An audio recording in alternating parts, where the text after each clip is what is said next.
Be ready. 10 seconds to go.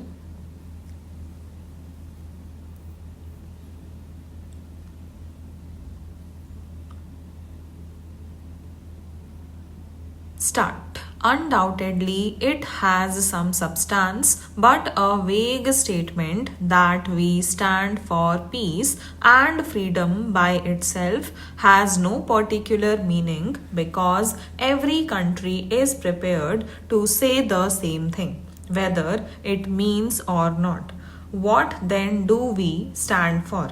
Well, you have to develop this argument in the economic field as it happens today, in spite of the fact that we have been for some time in authority as a government. I regret that we have not produced any constructive economic scheme or economic policy so far. Again, my excuse is that we have been going through such amazing times which have taken up all our energy and attention that it was difficult to do so. Nevertheless, we shall have to do so, and when we do so, that will govern our foreign policy more than all the speeches in this house. We have sought to avoid foreign entanglements by not joining one bloc or the other. The natural result has been that neither or these big blocks looks on us with favor. They think that we are undependable because we cannot be made to vote this or that way. Last year, when our delegation went to the United Nations, it was the first time that a more or less independent delegation went from India. It was looked at a little distance. They did not know what it was going to do. When they found that we acted according to our own will, they did not like. We were unpopular last year at the United Nations. I do not mean individually, but in regard to our policy. They could not quite make out what we were or what we were aiming at. There was a suspicion in the minds of the first group that we were really allied to the other group. In secret, thought we were trying to hide the fact, and the other group thought that we were allied to the first group in secret, though we were trying to hide the fact. This year, there was a slight change in this attitude. We did many things which both the groups disliked, but the comprehension came to them that we were not really allied to either group, that we were trying to act according to our own rights and according to the merits of this dispute as they seemed to us.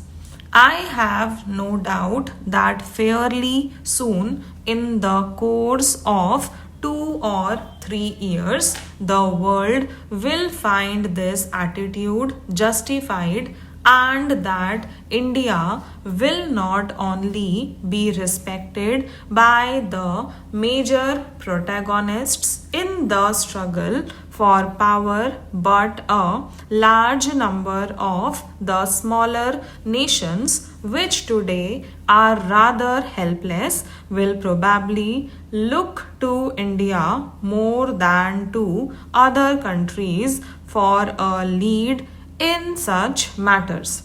May I, in this connection, say that during this last session of the United Nations General Assembly, many very difficult and very controversial issues were raised, and our delegation had to face extraordinarily intricate situations. I should like to pay a tribute to our delegation, especially to the leader of the delegation. Honorable members often put questions about the appointment of ambassadors, members of delegations, and the like, and rightly so, because the House should be interested in such important appointments. May I say to the House that nothing is more difficult than to make these appointments, because they are not just appointments of able persons but appointments of particular persons to particular place where they may fit in, which is an extraordinarily difficult thing. In the key places of the world, the ideal ambassadors must be some kind of a superman.